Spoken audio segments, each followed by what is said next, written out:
지구 환경 변화 인간 생활 여기 하겠습니다. 지금 하여튼 지구 환경이 변화하는데 뭐 인간 생활 때문에 변화되는 문제가 더 크고, 근데 그 전에도 기후는 자꾸 변화가 됩니다.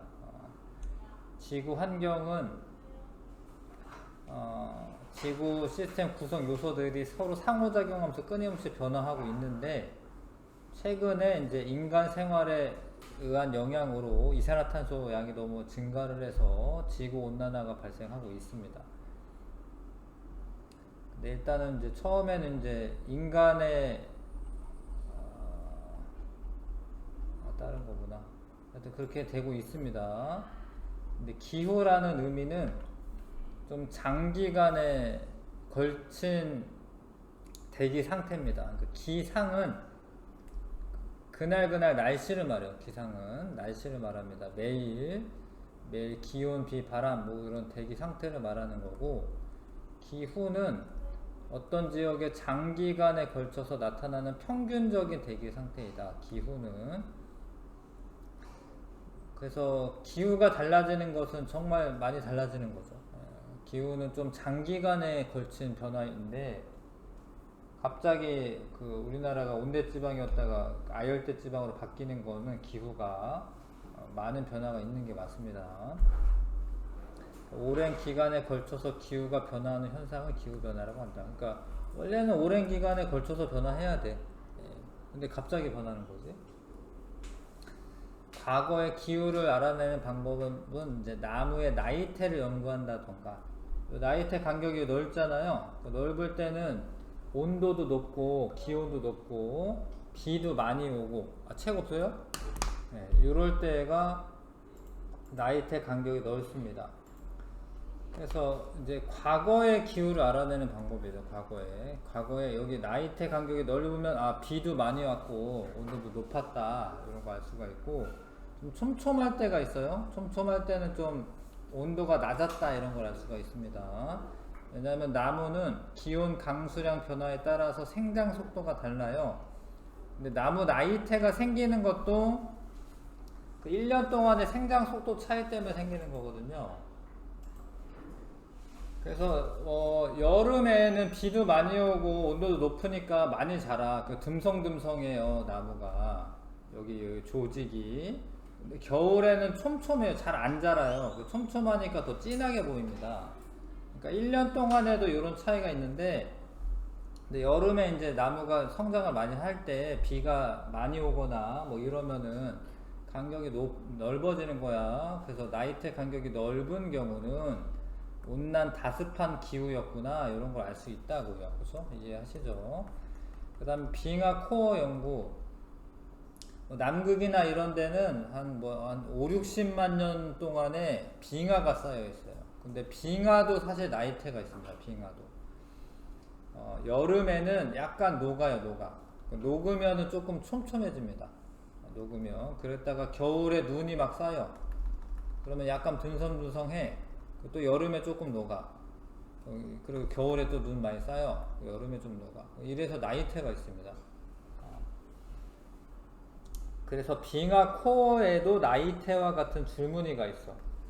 그러면은 이게 몇 년 전 빙하라는 걸 알 수가 있어요. 나이테가 있으니까 이게 몇 년 전 빙하다 이런 걸 알 수가 있고, 그 줄무늬를 분석하면은 생성 시기를 알 수가 있는데, 근데 빙하가 쌓일 때 그 안에 눈이 쌓일 때 대기 성분이 있습니다. 그러니까 막 60만 년 전 공기가 있는 거예요. 그 공기 성분을 분석하면은 이산화탄소 농도를 알 수가 있고, 그 다음에 이제 이 얼음에 원래 이제 물이 H2O인데 물이 있잖아요. 무거운 물이 있고 가벼운 물이 있습니다. 예를 들어서 산소가 원래 질량수가 16인 애가 있는데, 뭐 18인 애나 뭐 요런 애가 16인 애나 17인 애나 요런 애가 들어가 있으면 무거운 물이야. 약간 무거운 물. 물의 조성을 비교하면은 온도를 알 수가 있어요. 아무튼 물의 온도를 알 수 있다. 그리고 공기가 갇혀 있거든요. 그 옛날 공기 성분을 이제 연구하면은 빙하 생성 당시의 대기 조성을 또 알 수 있습니다. 그래서 이건 천년 동안이네. 그래서 그런 걸 이용해 가지고 이렇게 이 기온의 편차를 이제 분석을 합니다. 나무 나이테 연구도 하시고 아니면 빙하코 연구도 하고, 그러면 약간 온도 올라간 걸 알 수가 있잖아요, 그렇죠? 그 과거에 1000년 동안 온도 이러다가 이렇게 올라갔잖아요, 그렇죠? 그 다음에 태저감과 화석 연구, 지층에 포함된 암석의 종류나 화석으로부터 과거의 기후를 또 알 수가 있죠. 증발암이라고 하는 거는 보통은 이제 암염을 의미해, 암염. 그러니까 소금. 예. 막 증발되고 난 다음에 소금이 암석이 된 거예요. 그러면 건조한 기후였구나, 이런 걸 알 수가 있고, 고사리 화석이 발견되면 따뜻하고 습한 기후였구나, 이런 거 알 수 있습니다. 하이탑 꺼내셔야 돼, 하이탑 있으면 꺼내시고. 그래서 과거 기후를 이렇게 알 수가 있고요. 그래서 빙하기와 간빙기가 여러 차례 있었고 20세기 중반 이후로 지구 평균 기온이 급격하게 상승하고 있다는 걸 알 수가 있습니다. 그 다음에 기후 변화의 원인으로는 인간의 활동도 있어요. 그런데 전체적으로 길게 보자면 자전축의 기울기가 변화될 때가 있고, 자전축의 경사 방향, 동전 궤도 모양의 변화, 이런 것 때문에 생겨요. 이거는 이제 나중에 지구과학 원 시간 때 좀 더 구체적으로 배웁니다. 이거는 근데 사실은 몇만 년 동안에 걸쳐서 생깁니다. 이 주기가 되게 길어요. 그래서 요렇게 뭐 몇백 년 사이에 올라가는 거는 이런 거랑은 별로 상관이 없는 거죠. 그건 되게 오랫동안의 변화이기 때문에. 그 다음에 수륙 분포의 변화, 대규모 화산 분출, 지표의 반사율 변화. 반사율 변화는 조금 급격하게 일어날 수도 있는데, 반사율은 이제 뭐 얼음이 많이 있으면 반사가 잘 돼요. 얼음이 흰색이기 때문에 빛이 와서 반사가 잘 됩니다. 근데 얼음이 녹으면은 이제 흡수가 잘 되는 거고, 이런 거는 이제 급격하게 변화될 수도 있습니다. 그 다음에 지구 이산화탄소 그 농도 변화, 이거를 인간들이 너무 화석 연료를 많이 쓰다 보니까 이게 많이 증가가 된 거죠. 그래서 이런 것들 때문에 기후가 변화될 수가 있고, 자전축의 기울기 변화는 뭐냐면 이 자전축이 이렇게 기울어져 있잖아요. 근데 이 기울어진 방향이 바뀔 수가 있어요. 이게 뭐 한 2만 년 정도 이렇게 지나고 이러면은 이렇게 방향이 바뀔 수가 있습니다. 방향. 이게 팽이가 돌 때, 원래 팽이 쓰러질 때 보면은 팽이가 돌 때 이렇게 돌면서 돌아요. 팽이가 돌면서 자전축이 여기 돌면서 돕니다. 지구도 이 자전축의 기울기가 방향이 바뀔 수도 있고, 자전축이 23.5도 정도 기울어져 있거든요. 그게 이제 기울어진 정도가 바뀔 수도 있어요. 뭐 그런 것도 있다. 그런 것도 있고, 수륙 분포가 달라지면 해류가 변해서 여러 지역의 기후대가 변할 수 있습니다. 하이탑에 140쪽 피시고, 하이탑 가져왔어요 혹시? 없어요. 하이탑 있으면 하이탑 꺼내주시고, 대규모 화산 분출이 많이 되면 이거는 잘 읽으셔야 되는 게 뭐냐면, 화산재가 많아지면은 그러면 햇빛을 차단해서 기온이 낮아지는 거고, 근데 화산이 많이 있어서, 예를 들어서 화산 활동으로 이산화탄소 농도가 증가할 수도 있거든요. 그랬을 경우에는 기온이 낮아지는 게 아니라 기온이 상승을 합니다. 이거는 중생대 때 주로 그랬고, 이산화탄소가 많아지는 화산 분출도 있을 수 있고요. 화산재가 많이 이제 분출되는 경우도 있는데, 화산재가 많이 방출되면은 햇빛을 차단하니까 기온이 낮아지는 거고, 화산 활동으로 이산화탄소 농도가 너무 늘어나면 이제 증가하면 기온이 상승하게 됩니다. 그 지표의 반사율 변화, 빙하나 숲의 면적이 달라지면 반사율이 변해서 지구 기온이 변화에 영향을 줄 수가 있어요. 빙하는 반사율이 높아요. 이렇게 반사가 많이 됩니다. 그래서 빙하가 쌓여 있으면은 반사를 많이 하니까 기온이 낮은 건데, 빙하가 녹아 그러면 반사를 안 하고 예를 들어서 그냥 토양으로 된다. 토양이 17%밖에 안 됩니다, 반사율이. 그러면은 반사를 많이 안 하니까 온도가 더 올라갑니다. 그런 것도 있다. 그래서 지금 이제 여기서 중요한 거는 지구 온난화입니다. 지구 온난화가 일어나는 이유는 화석연료의 연소로 인해서 이산화탄소 농도가 증가하는 거고요. 그거에 따라 지구 평균 기온도 점점 상승해 왔다. 많이 배우니까 아시죠? 그런 줄 아시죠? 그렇죠? 근데 원래는 온실효과는 나쁜 게 아닙니다. 온실효과는 원래는 좋은 거예요. 왜냐면 지구 복사 에너지가 대기를 데우고 나가는 건데, 그러면 따뜻한 상태로 유지가 됩니다. 지구의 평균 기온이 따뜻하게 유지가 되면 좋은 거예요. 이건 온실효과다. 온실효과. 근데 온난화는 점점 따뜻해진다라는 거예요. 그래서 유지가 되는 게 아니라 평균 기온이 상승을 하게 되는 겁니다. 여기 지금 화살표 굵기가 굵어졌어요. 여기 화살표 굵기가, 그렇죠? 이게 흡수했다가 방출하는 양이 많아졌습니다. 그래서 증가한 이산화탄소 때문에 에너지 흡수가 더 많이 돼서 온실효과가 강화가 되면은 지구 온난화가 일어나는 거고, 지구 온난화가 일어나는 건 안 좋은 거예요. 왜냐면 기후변화가 일어나기 때문에. 우리는 이 기후에 어느 정도 오랜 시간에 걸쳐서 이 기후에 잘 적응하도록 되어 있는데, 그게 갑작스럽게 변화가 되면은 이제 못 견디고 큰일이 날 수 있는 거죠. 그러니까 지구 온난화의 영향, 평균 기온이 높아지면서 해수의 온도가 상승한다. 그러면 해수가 열받으면은 열팽창이 일어나요. 열팽창이. 그러니까 빙하가 굳이 녹지 않더라도 그 온도가 올라가면 액체 부피가 늘어나거든요. 그런 것 때문에 그 해수면이 이제 높아질 수가 있고요. 그거 플러스 해서 극지방과 고산지대에 있는 빙하가 녹으면 바다로 흘러 들어가겠죠? 그러면 또 해수면이 상승을 하게 됩니다. 해수면이 상승하게 되면 해안 저지대가 침수돼서 육지 면적 감소할 수 있고요. 해안 저지대에 사시는 분들 많아요.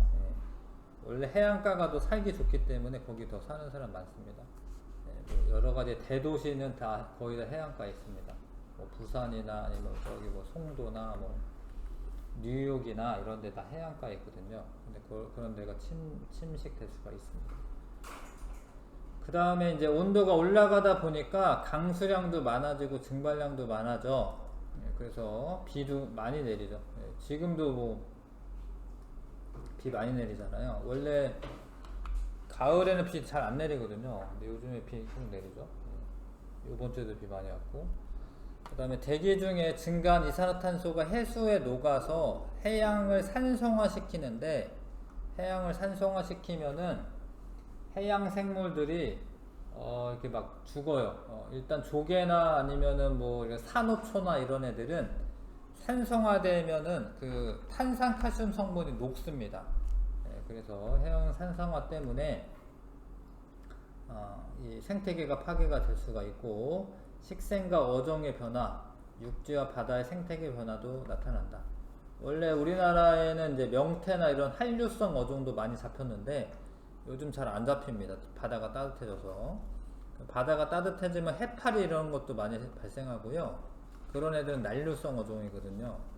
가끔 상어가 출현해. 상어는 원래 따뜻한 바다에 사는 애들이거든.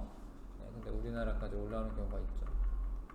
넘기셔서 지구온난화를 극복하기 위한 방안, 온실기체 배출량을 줄여야 됩니다. 그래서 화석연료 사용을 줄여야 돼요. 그래서 이제 전기자동차도 많이 타는 거고, 근데 사실 전기에너지를 생산할 때 화력발전소를 이용해서 생산하면은 별로 효과가 없는 겁니다. 전기자동차를 타고 다니다 하더라도. 그래서 그런 에너지를 이제 대체 에너지, 신재생 에너지를 바꿔야 됩니다. 그래야지 이산화탄소량이 줄어들죠. 실질적으로 줄어들게 되겠죠. 그러니까 태양광이라던가 아니면 뭐 풍력이나 이런 것들을 뭐 지열 발전 뭐 이런 것들을 많이 활용해야지 오실기체 방출이 줄어드는 겁니다. 그러니까 국제 협약을 통해 국제사회가 함께 노력한다. 뭐 언제까지 얼마로 줄이겠다 이런 약속을 해요. 약속을 합니다. 뭐 탄소 중립이라고 해서 이산화탄소가 생겨나는 것만큼 그거를 대체해서 이제 흡수하겠다. 그런 거를 이제 탄소 중립 국가가 되는 거를 언제까지 실행하겠다 약속을 합니다. 우리나라도 원래 2050년까지 탄소 중립을 발표했었어요. 문재인 대통령 때. 근데 뭐 윤석열 대통령 전혀 그런 거 관심 없거든요. 그래서 대체 에너지 개발도 전혀 하지 않습니다. 뭐 원자력 발전 이런 거는 막 하는데 그런 거는 다 원자력 발전하는 사람들의 이권을 이용하는 거여가지고 전혀 좋은 선택이 아니죠. 자, 우리나라는 평균 기온이 지구 전체 상승하는 거에 2배 정도 더 빠르게 상승해요. 우리나라는 더 빠르게 상승합니다. 이게 빨간 게 우리나라인데 지구 평균 상승하는 것보다도 더 큽니다. 최근 들어서 평균 기온이 급격하게 상승하고 있다. 그래서 이제 문제가 되고 있고, 여름철 길이는 길어지고요, 겨울철 길이는 짧아지고, 아열대 기후가 이제 확대가 됩니다. 원래는 온대지방이죠, 온대지방. 뭐 겨울 되면 한강에 얼음 꽝꽝 얼고 한강에서 스케이트 타고 막 이랬는데 옛날에는. 요즘은 그런 거 별로 없죠. 겨울의 길이가 짧아지고 여름의 길이가 늘어납니다. 그러면 뭐 모기도 많아지고 비도 많이 내리고 습해지고 별로 안 좋죠. 그 다음에 아열대 기후가 될 거다. 2071년 이거보다 더 빠르게 될 것 같은데 요렇게 아열대 기후가 될 거다 라고 보고 있습니다. 자, 그 다음에 이제 원래 따뜻한 지방에서 사는 이제 작물들이 있어요. 뭐 사과나 이런 거 원래 대구 지방에 많이 났었고, 귤도 제주도에서만 원래 재배가 됐잖아요. 그런 게 점차 북상하고 있습니다. 아열대 작물들이 뭐 점점 더 따뜻해지니까 그런 것들이 달라지고 있죠. 자, 된 것 같고요. 뭐 이런 사과 등 주요 과일 재배지가 달라지고 있다. 난류성 어종이 북상하고 있다. 따뜻한 곳에 살던 애들이 점차 위로 올라가고 있다. 사과가 평창에서 재배되는 거구나, 요즘에는. 그리고 대구에 사시는 분은 요즘에는 원래 사과길에다 요즘엔 포도 기른다고 하시더라고요. 그것도 포도도 따뜻한 데 사는 그런 잘 자라는 작물인 것 같네요. 넘어가겠습니다. 그 다음에 대기 대순환이라는 게 있어요. 대기 대순환은 바람 부는 거는 이제 그날 다를 수 있어요. 어느 날은 바람이 북풍 불었다, 어느 날은 남풍 불었다 이럴 수 있는데, 대기 대순환은 1년 내내 비슷하게 부는 겁니다. 1년 내내. 대기 대순환의 원인은 지구가 둥글기 때문에 저위도 지역에 입사하는 태양 복사 에너지 양이 방출되는 지구 복사 에너지 양보다 많습니다. 저위도는 에너지가 과잉하는 상태가 됩니다. 그러니까 빛은 이제 지구가 둥근데 빛은 이렇게 나란하게 오거든요.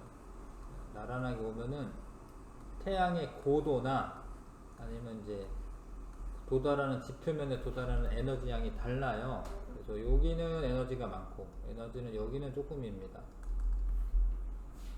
그래서 태양 에너지가 지금 이렇게 됩니다. 태양 에너지가 이렇게. 적도 지방에 에너지가 많다. 태양 에너지가. 근데 지구 복사 에너지는 지구가 내보내는 에너지거든요. 이렇게 됩니다. 지구 복사 에너지는. 지구 복사 에너지는 적외선 형태로 내보내는 건데, 원래 뭐 구슬이 있어요. 구슬이 있는데 구슬을 가열을 해요. 그러면은 여기에서 내보내는 것도 있고 여기서 내보내는 것도 있고 여기서 내보내는 것도 있어. 지구는 어느 정도 에너지가 이동하고 난 다음에 빛이 방출되는 거기 때문에 고위도 지방은 물론 고위도 지방이 저위도 지방보다 에너지가 조금 방출돼도 차이가 좀 줄어들어요. 지구 복사 에너지 상에서는. 이 그래프만 본다면 태양 복사 에너지는 많이 받고요. 지구 복사 에너지는 조금 나가기 때문에 적도 지방은 에너지가 남아요. 근데 에너지가 원래 이렇게 남잖아? 그러면은 온도가 계속 올라가야 됩니다. 원래 1년, 2년 지나면은 온도 계속 올라가야 되고, 그 다음에 이쪽은 지구 복사 에너지가 더 많아요. 그러니까 방출되는 게 더 많아. 온도가 계속 떨어져야 되거든요. 근데 적도 지방의 온도가 높아도 유지는 돼요. 유지는. 왜 그러냐면 여기 남는 에너지를, 아니 여기가 남는 거지, 여기 남는 에너지를 이걸로 수송을 해줍니다. 대기와 해수의 순환으로 이게 수송이 됩니다. 에너지가. 그래서 복사 평형을 결론적으로는 이루게 되는데, 저위도에 과잉한 에너지가 대기와 해수의 순환으로 고위도로 이동하기 때문에 위도별 에너지 불균형은 해소가 됩니다. 해소가 돼요. 근데 해소가 되는 과정에서 이런 해수와 해류의 대기와 해수의 흐름이 있다라는 거죠. 여기서 바람이 이렇게 불어가야 된다. 자, 그런데 이제 구체적으로는 이렇게 됩니다. 대기 대순환은 온도가 어디가 높으냐면 적도 지방이 높아요. 여기 요걸 잘 봐봐. 일단은 지구가 자전하지 않을 때는 이렇게 되는데, 잘 봐요. 여기가 따뜻하니까 따뜻한 공기를 위로 올라가요. 이렇게 상공으로. 여기 차가우니까 차가운 공기 내려옵니다. 그럼 여기는 저기압이고 여기는 고기압이고 해서 바람이 이렇게 불어요. 그렇죠? 네, 여기 상공에서는 이렇게 되죠. 그래서 원래는 이제 하나의 순환 세포라고 합니다. 이거 순환 세포. 이거 하나 두 개 보이는데 이제 북반구 하나 남반구 하나니까 그냥 하나의 순환 세포를 이룬다 이렇게 얘기해요. 원래는 하나의 순환 세포를 만들어야 되는데, 근데 지구가 자전하지 않으면 저렇게 되는 거고, 자전을 해요.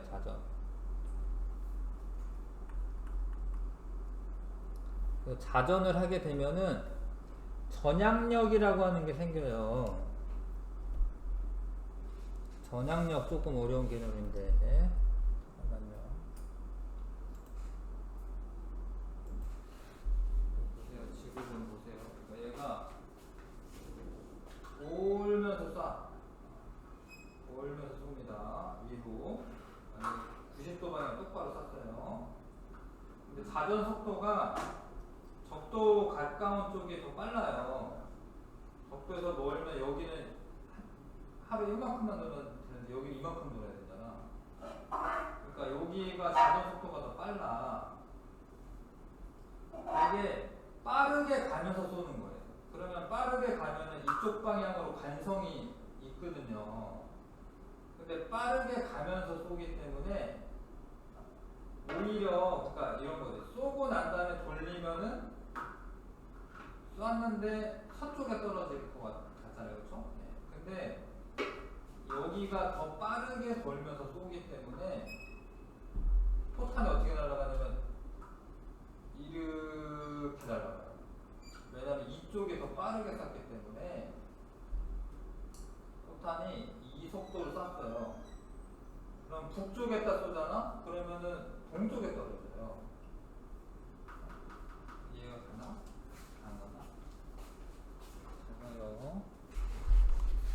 지구가 자전을 하니까 만약에 여기서 포탄 쏘면은 원래 북쪽에 딱 떨어져야 되거든요. 근데 여기 자전 속도가 여기 자전 속도보다 더 빨라요. 그러니까 얘가 요렇게 돌면서 쏘는 거예요. 그러면 이것 때문에 원래 여기 떨어져요. 그러니까 여기서 쏘면은 요 정도 속도는 유지가 되니까 여기 떨어집니다. 근데 지구는 그만큼 안 돌아요. 여기서는 속도가 느리니까. 그러니까 실제로 이렇게 바람이 불어야 되는데 바람이 어떻게 부냐면 이렇게 불어요. 근데 이렇게 부는 거는 지구가 자전하니까 그렇게 보이는 거예요. 그 전향력이라고 하는 게 있어서 그거는 이제 가상적인 힘인데, 다시 설명할게. 잘 봐요. 아까 전에 자전하지 않을 경우는 요렇게 북풍이 붑니다. 북풍. 북반구에서. 근데 자전할 경우에는 어떻게 되냐면 북반구에서 진행 방향의 오른쪽으로 힘을 받아요. 그러니까 여기서 봐봐요. 여기 있는 바람, 여기 요 공기 흐름 원래 위로 가야 되는데 여기 그려놓은 거 보면 오른쪽으로 진행하게 그려져 있잖아요. 그렇죠? 그러니까 이렇게 힘을 가는 게 아니라 바람이 이렇게 가요. 이렇게 진행 방향의 오른쪽으로 힘을 받습니다. 그런 걸 전향력이라고 합니다. 그래서 이게 순환세포가 3개로 끊어져요. 자전을 안 하면 한 개의 순환세포를 이루고 있는데, 자전을 하기 때문에 순환세포가 이게 3개로 끊어집니다. 3개가 생기는 이유는 아무튼 자전하기 때문이다, 이렇게 생각하시면 되고, 잘 봐. 여기 헤들리 순환이라고 하는 애는 적도 부근에서 따뜻하니까 상승을 해. 근데 이렇게 가다가 30도 부근에서 하강을 합니다. 그러면 다시 이렇게 불어. 요런 순환이 생겨요. 요런 순환. 헤들리 순환이라고 합니다. 근데 여기서 원래 북풍이 불어야 되는데, 원래 진행 방향의 오른쪽으로 힘을 받으니까 동풍이 불어요. 동풍이. 북동풍이지, 북동풍. 그러니까 헤들리 순환의 지표면에 있는 부분에서는 바람이 이렇게 불어. 이렇게 무역풍이 불어. 이걸 무역풍이라고 해요. 무역풍. 중요합니다. 이따가 이제 엘니뇨 라니냐 할 때 무역풍이 중요한데, 무역풍은 동풍이에요. 동풍. 북동 무역풍. 여기는 남동 무역풍이거든요. 아무튼 둘 다 동풍입니다. 무역풍. 이거 무역풍 타고 사람들이 항해해가지고 무역을 하고 이런 거지. 이름은 무역풍이라고 썼을 테고. 그래서 요런 순환, 헤들리 순환이라고 하는 게 위도 0에서 30도 사이에 나타납니다. 근데 극순환은 차가운 공기가 아래로 내려가고 따뜻한 공기는 올라가 가지고 극순환이 일어나요. 그러면 지표 부근에는 마찬가지로 원래 북풍이 불어야 되는데, 자전을 하다 보니까 진행 방향의 오른쪽으로 힘을 받아서 극동풍이 붑니다. 극동풍. 이거는 위도 60에서 90도 그 사이. 이 둘은, 극순환과 헤들리 순환은 뭐 직접적으로 바람이 부는 거고요. 직접풍이고, 페레 순환은 간접풍이라고 해요. 간접풍이라고 해서 여기 하강기류가 생기는데 얘는 상승기류가 이렇게 생기겠어요? 여기 하강기류 생기면 이쪽도 하강기류 생기겠지. 그치? 같이 끌고 내려가거든요. 이렇게. 얘가 이렇게 가서 여기 상승기류 생기니까 여기 상승기류 생깁니다. 이렇게. 그래서 페레 순환은 우리가 간접풍이라고 해요. 간접풍. 간접적으로 바람이 부는 건데, 아무튼 지표면 상에서 보면 이렇게 바람 불어야 돼요. 이런 건 남풍이거든요. 남풍. 근데 전향력을 받아서 이렇게 서쪽에서부터 바람이 불어오는, 오른쪽으로 휘어서 편서풍이 되는 거예요. 원리는 다 설명했는데 내용을 기억하셔야죠. 무역풍은 동풍 계열이고, 동풍. 위도 0에서 30도 사이. 30에서 60도 사이는 편서풍. 우리나라는 편서풍대에 있다. 그 다음에 60에서 90은 동풍, 극동풍. 알 것 같아요? 모를 것 같아요? 그림을 기억을 하셔야 되고 외우셔야 되는 거고.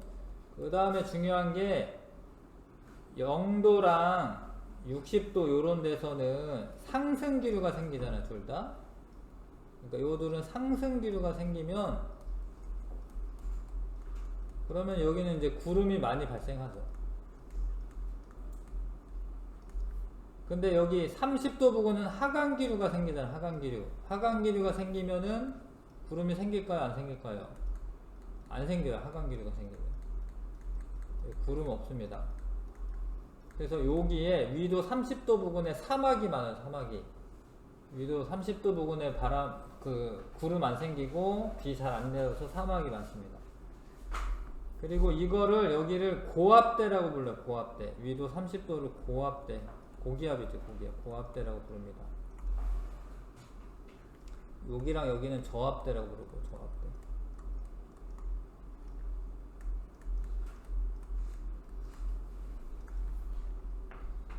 위도 30도를 고압대라고 한다. 기후가 건조하여 사막이 많이 분포한다.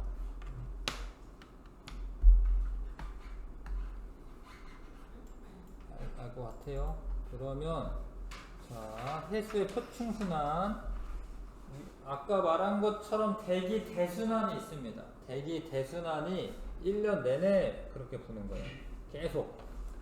그러면은 해수가 흘러갈 수가 있어요. 원래 바람이 한 번 불고 말면은 파도 치고 그냥 끝인데, 계속 부는 바람은 물을 끌고 갑니다. 물하고 마찰 때문에 바람이 계속 불면 물도 가요. 그래서 이 무역풍이 계속 부니까 봐봐요. 이 북적도 해류 이렇게 무역풍 때문에 북적도 해류라고 하는 게 생기는 거예요. 해류가 생긴다. 해류.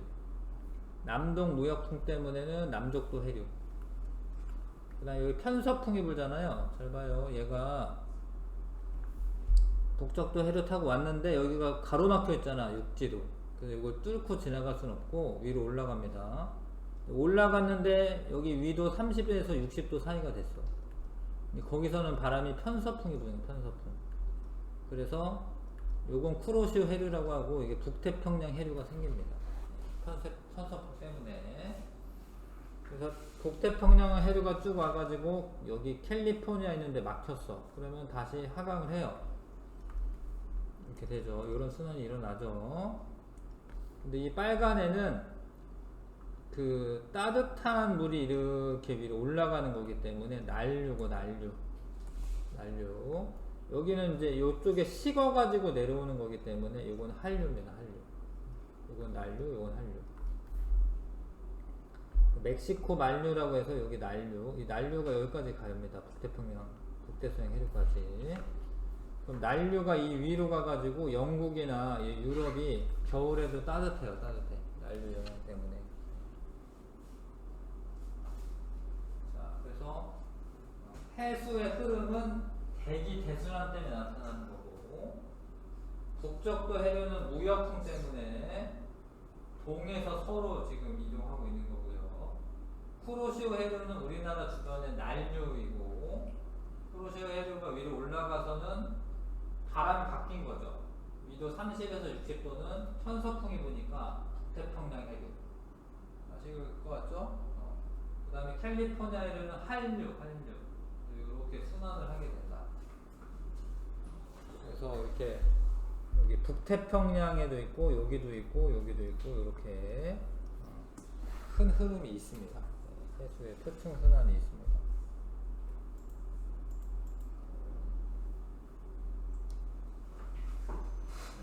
자, 그러면 이제 대기 대순환과 해수의 흐름은 저위도에 남는 에너지를 고위도로 운반하여 위도별 에너지 불균형을 해소시켜 주는 역할을 하고요. 대기 대순환은 해수의 표충순환을 형성하며 기후변화에 영향을 준다. 잘 읽어두시고,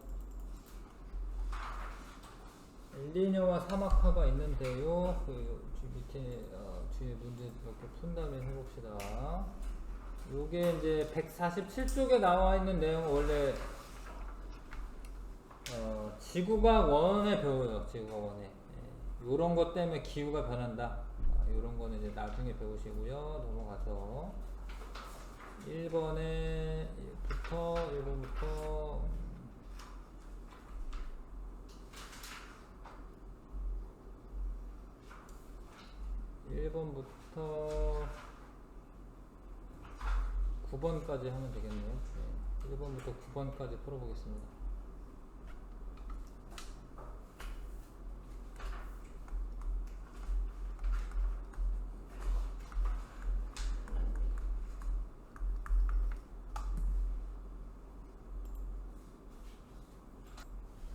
봅시다. 그래서 과거의 기후 알아내는 방법, 나무의 나이테를 조사해도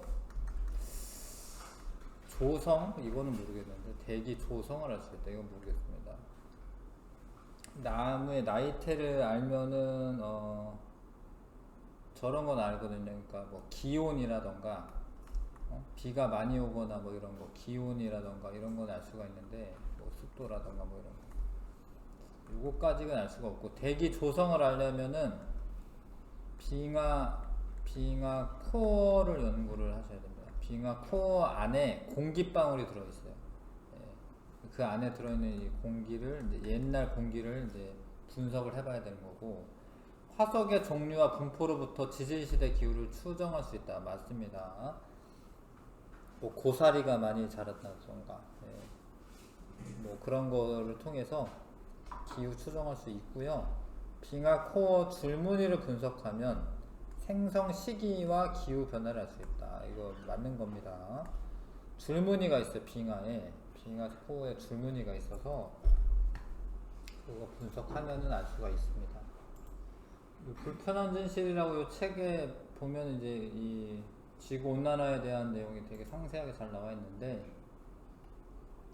옛날에 뭐 킬리만자로의 그 산, 이거 아프리카에 있는 산인데 되게 높기 때문에 빙하가 있거든요.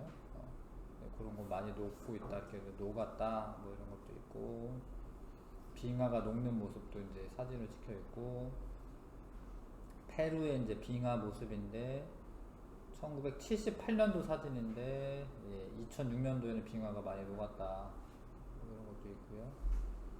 그 다음에 요게 이제 빙하 코어 연구해가지고 이산화탄소 농도가 늘어났다가 줄어들었다 하는 거를 볼 수 있는데, 그거랑 같이 기온도 변화가 된다. 한 65만 년 정도의 데이터가 쌓여 있다. 근데 요게 이제 이 빙하 모습이에요. 빙하 줄무늬가 있잖아, 실제로. 그렇죠? 예. 빙하가 줄무늬가 있는 이유는 여름에는 녹고 겨울에 쌓이고, 여름에 녹고 겨울에 쌓이고 이래서 줄무늬가 있습니다. 줄무늬는 생성 시기를 알 수 있습니다. 빙하의 생성 시기를. 그래서 이런 식으로 지금 여기에 빙하를 파가지고요, 뚫어가지고, 요게 빙하 코어인데 여기 안에 이제 공기들이 여기 갇혀 있어요. 여기. 그래서 이 공기 조성을 옛날 기체 조성을 알 수가 있습니다. 방법이 있다라는 거죠. 그 다음에 뭐죠? 그래서 니은 디귿 되고요. 빙하 얼음 속에 들어있는 공기방울을 연구하면 과거 기온과 강수량을 아는 게 아니라 이제 대기 조성을 할 수 있는 겁니다. 이거는.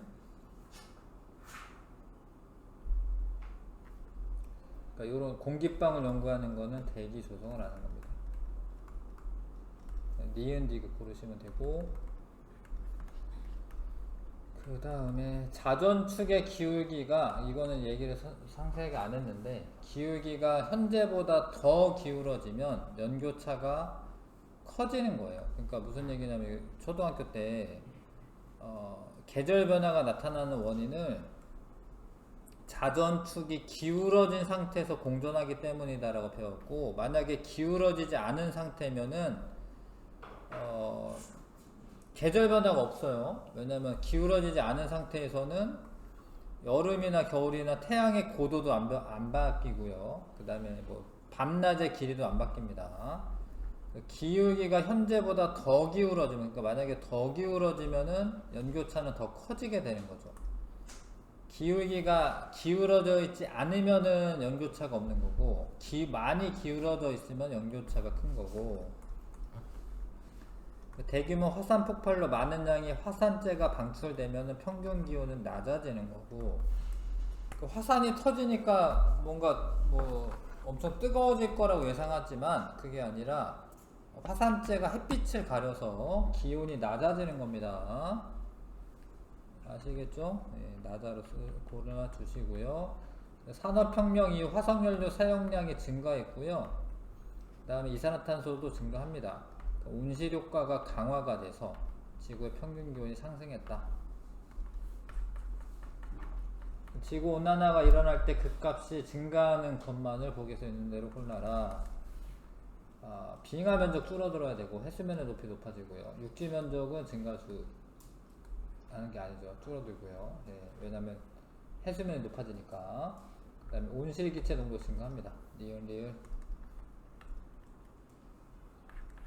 그 다음에 지구 온난화가 지속될 경우 우리나라에서 나타날 수 있는 변화로 옳은 것만을 골라라. 봄꽃의 개화 시기가 빨라진다. 가능하죠. 봄에 원래 추울 때는 개화가 안 되는데 봄이 빨리 올 테니까 개화 시기 빨라질 거고, 아열대 기후 지역이 남쪽 지방으로 확대된다. 글씨 잘 읽으셔야 돼. 북쪽 지방으로 확대가 되는 거죠. 남쪽에서 북쪽으로 확대가 되는 거죠. 그렇죠? 네. 그 다음에 여름의 길이가 길어지고 겨울의 길이 짧아진다. 맞습니다. 기억 디귿. 자, 가는 요거는 태양 복사 에너지고요. 가는 태양 복사 에너지. 태양 복사 에너지. 나는 이제 지구 복사 에너지. 지구 복사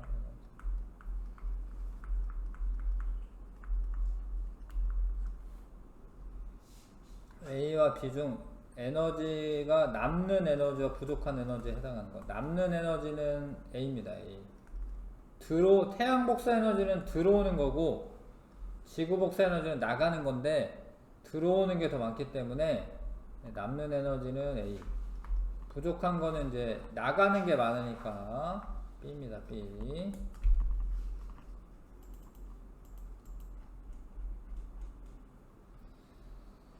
자, 그 다음에 순환 세포 이름이 있어요. 그 이름은 외우셔야 되고, 가는 극순환이라고 해요. 극순환. 나는 페렐순환. 이건 헤들리 순환.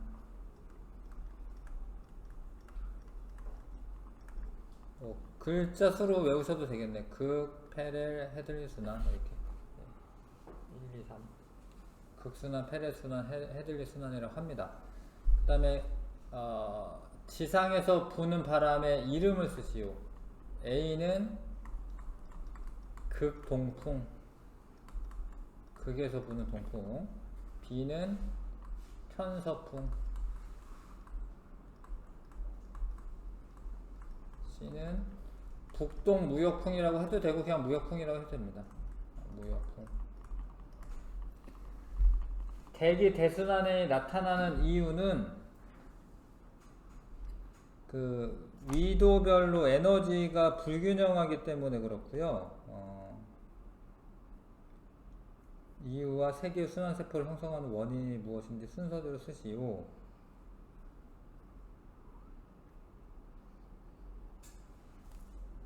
그래서 이 대기대선이 일어나는 이유는 위도별 에너지 불균형 때문에 그렇고, 근데 순환세포가 3개가 생기는 이유는 지구의 자전 때문에 그렇습니다. 전향력이라는 거는 이제 뭐 지구과학 시간에 배우는 거니까 그 용어는 쓰지 마시고 지구의 자전 때문에 그렇다.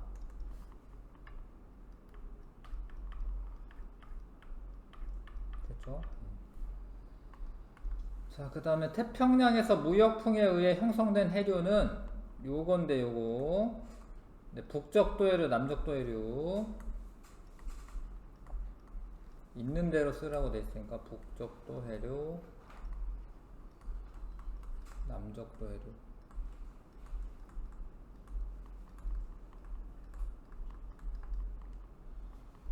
그다음에 태평양에서 편서풍에 의해 형성된 해류 이름은 요거 편서풍이죠. 북태평양 해류,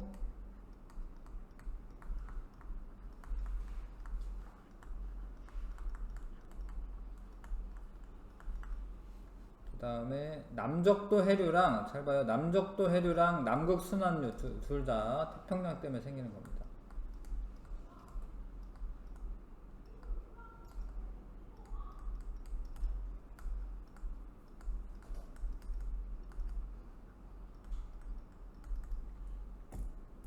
남적도해류랑 남극순환류.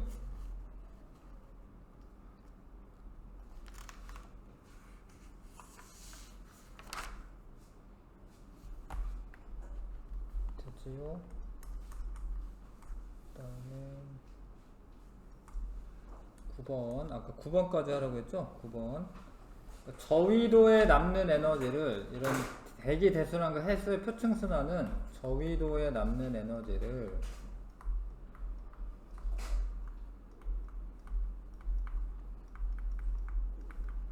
고위도로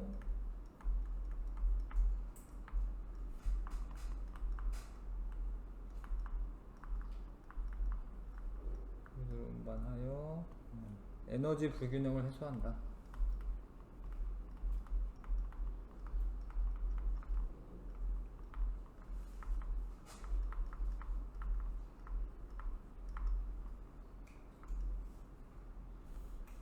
됐죠? 네, 여기까지 하고 조금 쉬었다가 라니나 엘니뇨 뭐 이런 거 해볼게요. 할게요. 여기까지 했고, 자, 엘니뇨와 사막화인데요. 원래 무역풍이 불고 있어요, 원래. 그러니까 이게 평상시입니다, 평상시. 평상시에 무역풍이 불면은 여기 따뜻한 표층 해수가 무역풍 때문에 이쪽 서태평양 쪽에 쌓여요. 이렇게 이동을 해서. 이거 이해하실까? 바람이 계속 이렇게 부니까 원래 따뜻한 표층 해수가 이렇게 이동해가지고 서태평양 쪽에 쌓입니다. 근데 해수가 만약에 이렇게 이동을 하면은 여기 해수가 텅텅 빌 수는 없잖아요. 그럼 여기는 찬 해수가 이렇게 올라와요. 이런 거는 용승이라고 합니다. 용승.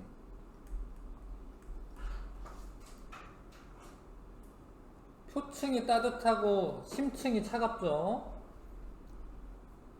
그러면 이쪽 서쪽 서태평양 쪽은 여기 여기가 서태평양은 뭐 인도네시아 이런데 서태평양은 온도가 높아요.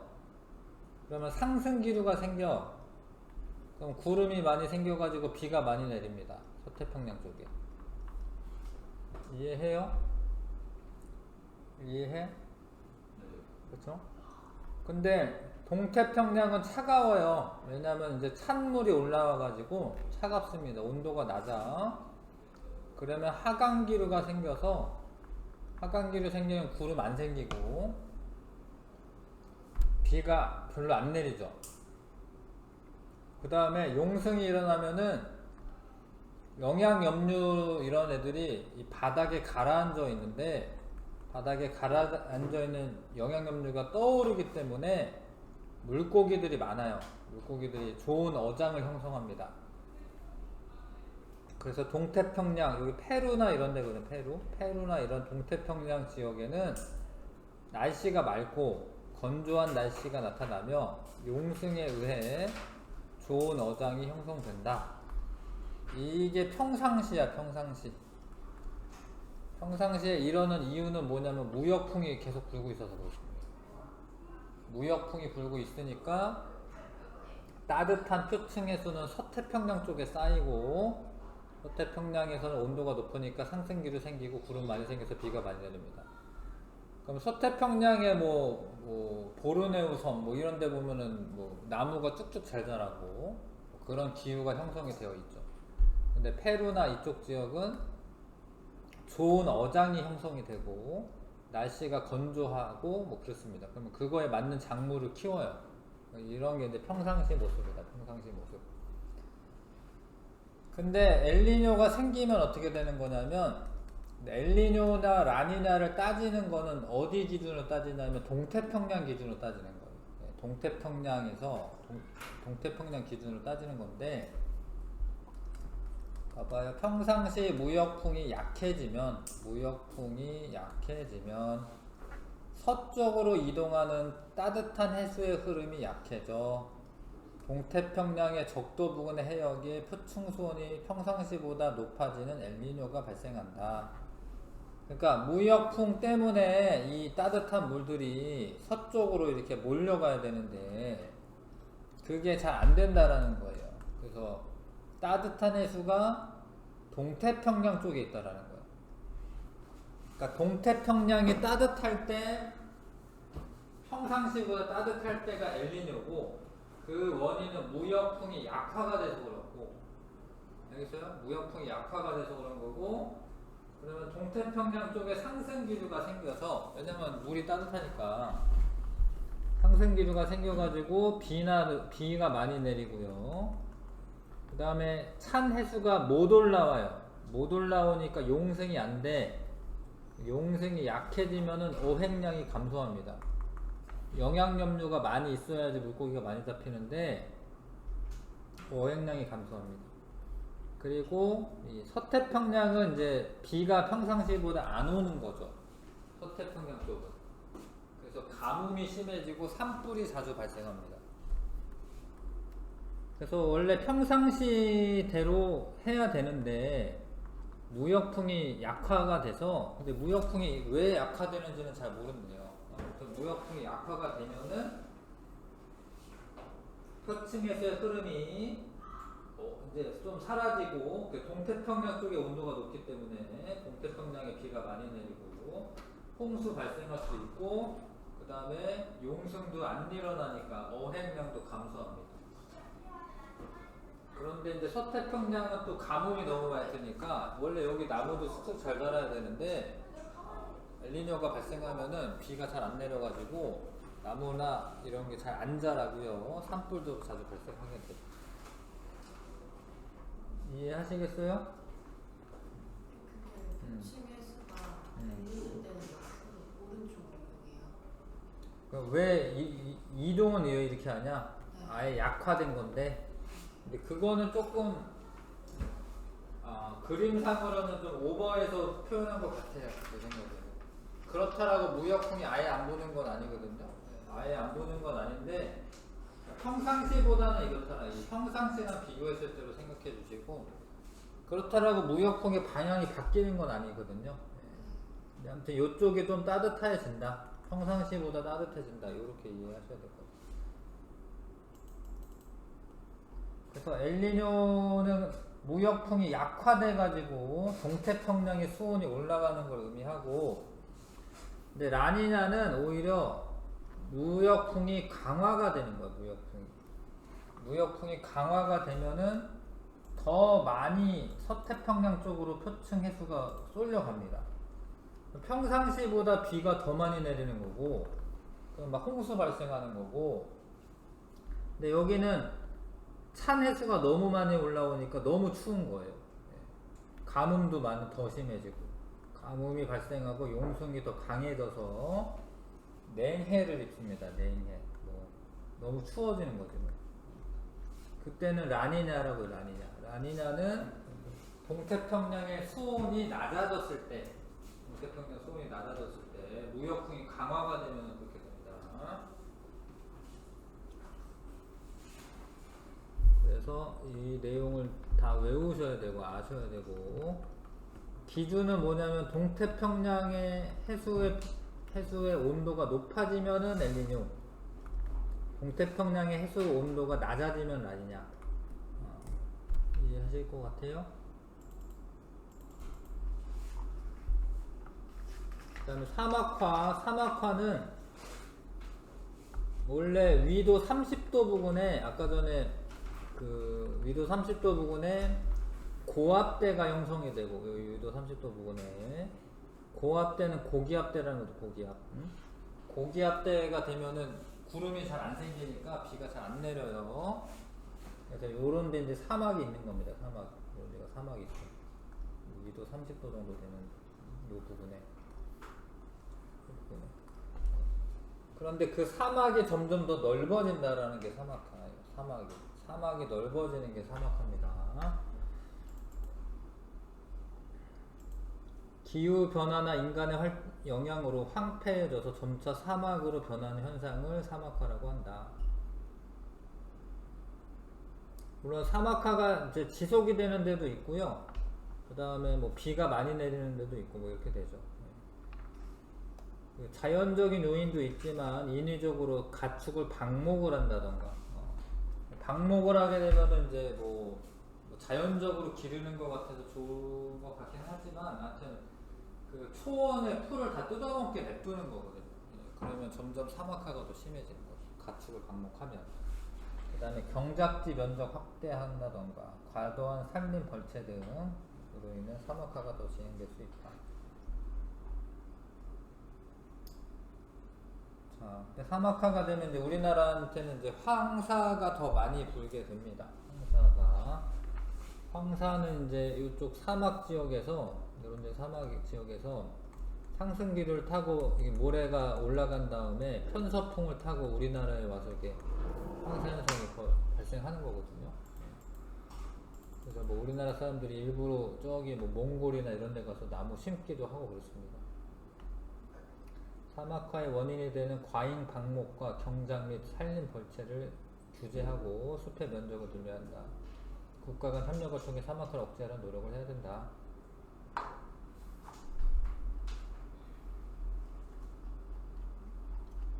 넘어가고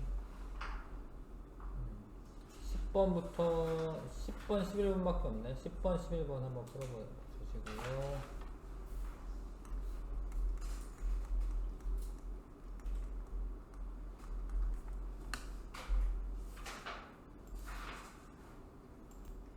했죠. 자, 동태평양 기준으로 해서 수온이 평상시보다 높아졌을 때를 엘니뇨라고 합니다. 원인은 무역풍이 약화돼서 그런 거고, 이 시기에 적도 부근에서 강수량이 증가하여, 그러니까 동태평양의 수온이 올라간 거잖아요. 그렇죠? 그러면은 동태평양 지역에 강수량이 증가하여 홍수나 폭우가 발생하며, 서태평양은 이제 그 평상시보다 강수량이 감소하는 거죠. 내가 강수량이 증가하여 이렇게 읽었나? 하여튼 강수량이 감소하여 가뭄이 심해집니다. 서태평양은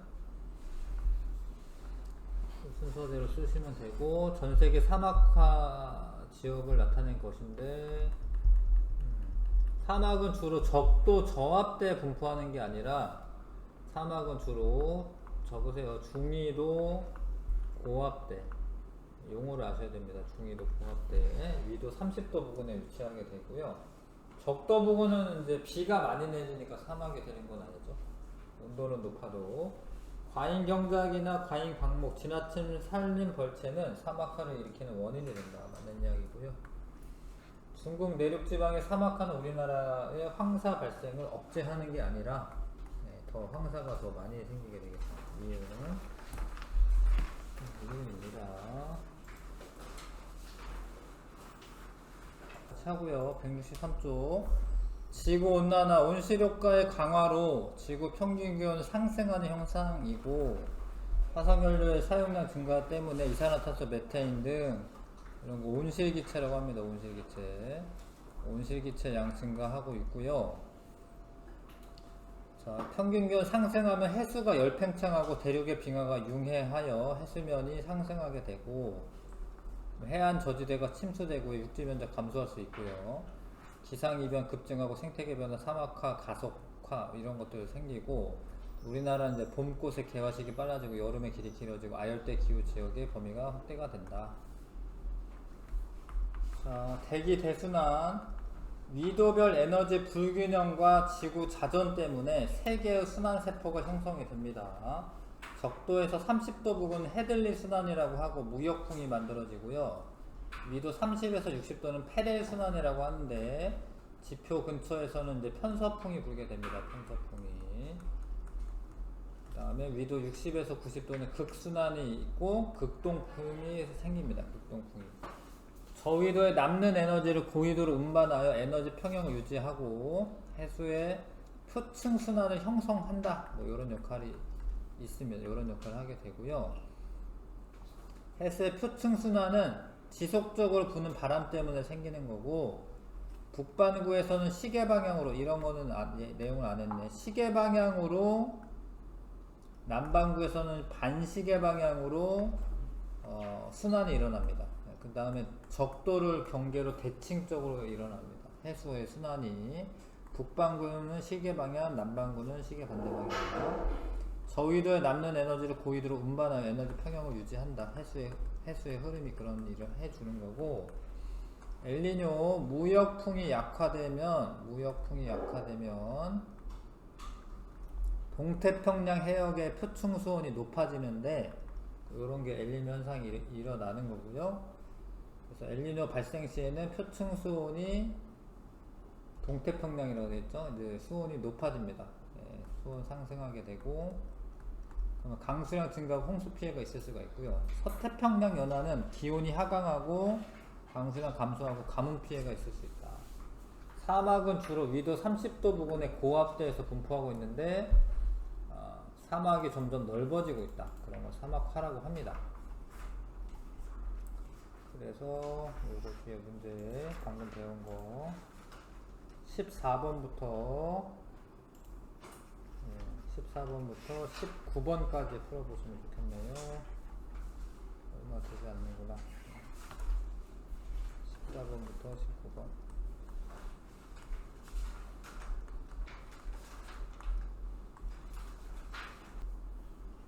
자, 합니다.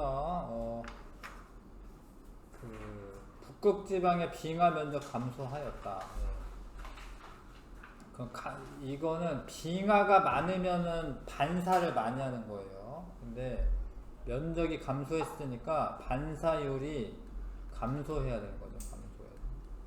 빙하가 반짝반짝하고 하얀색이니까 빛을 반사를 많이 합니다. 대기 중에 이산화탄소 농도 증가하였다. 그럼 이게 증가하면은 온실효과가 생기지, 그렇죠? 온실효과라고 하긴 좀 그렇다. 온난화가 생기죠. 온난화가 증가하는 거니까 온난화가 생기고, 온난화 때문에 면적 감소할 수 있지. 그래서 나는 가를 일으키는 원인이 된다. 맞죠? 자전축의 기울기가 현재보다 더 기울어지면 연교차가 커지는 거예요.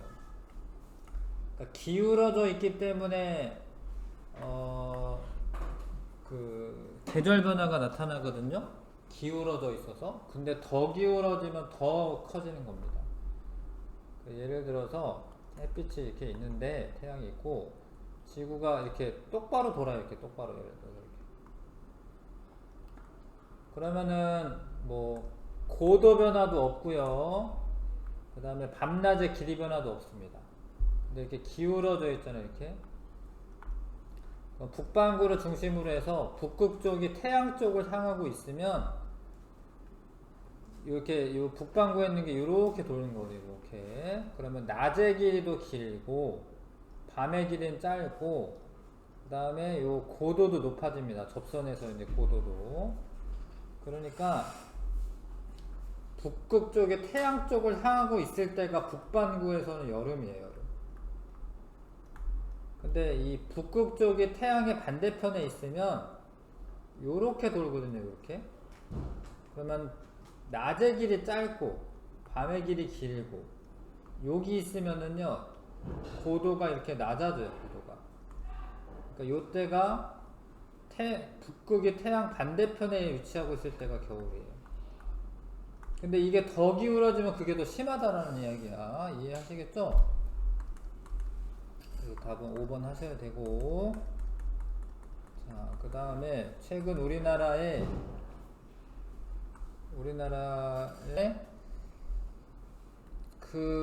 이게 이산화탄소 농도 변화는 왜 이렇게 나타나냐면, 지구가 북반구 쪽이 더 육지가 많아요. 남반구보다. 그래서 북반구가 여름이면은 광합성을 많이 하기 때문에 북반구가 여름일 때 이산화탄소 농도가 감소합니다. 북반구가 겨울이 되면은 광합성을 안 하고, 그 다음에 남반구 사람들이 북반구에 더 많이 살아요.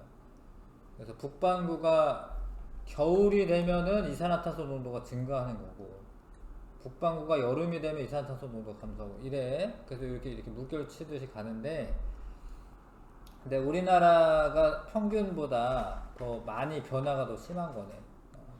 더 심하게 나타나고 있네요. 어찌됐건 계절에 따른 이산화탄소 농도 변동 폭은 우리나라가 큰 거죠. 이해하시죠? 큰 거 보이죠? 이렇게 우리나라의 대기 중 이산화탄소 농도가 대체로 증가하고 있죠. 우리나라의 기온 상승은 전 세계 평균에 비해 비교적 작게 나타난다. 아니에요. 예. 기온 상승도 그거 전 세계 평균보다 더 높게 나타납니다. 예, 답은 3번 고르시면 되고, 그 다음에 16번에 자, A는 지구 복사 에너지다 라고 되어 있는데, 이게 태양 복사 에너지가 요 그래프고요, 지구 복사 에너지가 요 그래프입니다. 맞는 거고요. 복사 에너지의 위도별 편차는 A가 B보다 작다. 그러네요. 예. A가 위도별 편차가 적게 나타나고 B는 크네요. B는 그죠? 예. 위도별 에너지 불균형은 대기와 햇수의 순환을 일으키는 원인이 된다. 이게 원인이 됩니다. 원인이 돼서 여기 있는 에너지가 이제 수송을 하게 됩니다. 수송이 됩니다. 예. 남는 에너지를, 저위도에 남는 에너지를 부족한 고위도 쪽으로 수송을 하게 됩니다. 답은 5번 고르시면 되고요. 그래서 이제 대기 대순환 모형이 있는데, 이걸 극순환, 페렐순환, 헤들리 순환이라고 하고, 그래서 A는 극순환, C는 헤들리 순환 맞고요. B는 지상에서 편서풍이 분다. 이게 편서풍이야, 편서풍. 서풍이지, 서풍. 편서풍. 그 다음 위도 30도와 60도, 30도 지역은 60도 지역보다 강수량이 많다. 아닌데, 위도 30도는 이렇게 하강기류가 생기는 곳이어서 고압대가 형성이 되고, 고기압일 때 원래 날씨 맑은 겁니다. 날씨 맑고 사막이 더 많죠. 위도 30도 지역이 강수량이 적다. 사막화가 되는 그런 지역이 되는 거고요. 사막이 많은 지역이고, 위도 30도 부근이. 18번은 이제 아열대 순환인데, A는 봐봐요. 따뜻한 물이 위로 올라오니까 A가 난류. C는 한류고, 식어서 내려오는 겁니다. 한류. 그래서 틀렸고요. B는 무역풍. 요렇게 30도에서 0에서 30도까지는 무역풍, 30에서 60도 요 사이에서는 편서풍. 그래서 B가 무역풍이 아니고요. 예, 이거 틀렸고, 아열대 순환은 저위도의 에너지를 고위도로 수송하는 역할을 한다. 맞습니다. 여기 따뜻한 물을 이렇게 고위도로 수송하는 역할을 한다. 맞죠? 2번. 그 다음에 19번에 가와나는 평상시와 엘니뇨 발생 시 태평양 적도 부근의 해역의 대기 순환을 순서 없이 나타낸 것이다. 가는 평상시랑 엘니뇨인데, 동태평양이 따뜻하면 이게 엘니뇨입니다. 엘니뇨. 동태평양이 따뜻할 때 엘니뇨. 요거는 평상시. 그래서 요거 틀렸고, A 해역의 강수량은 가일 때가 더 많은 겁니다. 여기 더 많은 거예요. 온도가 높으면 상승기도 생기고 구름 많이 생겨서 비 내립니다. B 해역의 표층 수온은 가일 때가 나일 때보다 높다. 나일 때가 높은 거죠. B 해역은. 가일 때 B 해역에서 용승이 활발하다.